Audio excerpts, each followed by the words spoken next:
مؤلمة من أرض غزة المظلومة من أختكم الطفلة الفلسطينية زه یو دردمنده ماشومه یم، ستاسو وړه خور د غزې له ځمکې څخه له هغې غزې چې مجاهده، مظلومه او زخمي ده. زه دا پیغام تاسو ټولو د افغانستان مسلمانانو ته درلیږم. دا پیغام له دردونو او احساساتو ډک دی. تاسو موږ ته په سختو شیبو کې د مرستې لاس راوغځاوه. فوقفتهم معنا بإخوة صادقة ورحمة. ستاسې مجاهدینو او مسلمانانو د زړه له کومې زموږ فریادونه واورېدل او تاسو د رښتینې ورورولۍ، ایماني رحم او باعزته انساني موقف له مخې زموږ تر څنګ ودرېداست. ستاسې مرستې لا هم ورځ په ورځ موږ ته رارسېږي. د ځینو عربو پر حال افسوس چې موږ یې هیر کړو او له موږ څخه یې مخ واړاوه. خو تاسو د افغانستان غښتلي ولس موږ هیڅکله نه یاست هیر کړي.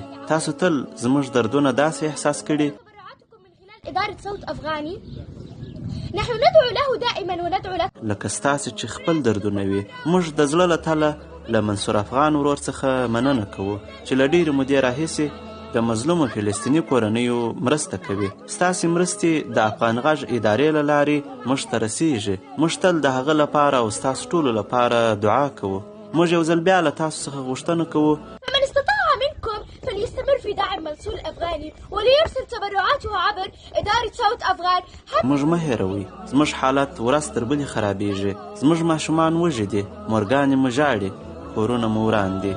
په دې هر څه سربیره موږ لا هم د افغانستان له خویندو ورونو څخه هیلې لرو. زموږ هیله لومړی الله جل جلاله ته او بیا تاسو ته ده. که څوک له تاسو څخه وس لري نو د منصور افغان په وسیله دې مرستې جاري وساتي في أصعب أوقاتنا وسمع مجاهدوكم او خپلې مرستې دې د افغان غږ ادارې له لارې راولېږي تر څو موږ ته راورسېږي او موږ ته لږ تسلي او ډاډګرنه راکړي. الله دې تاسو خوندي ولري. ستاسې مظلومه خور له غزې څخه.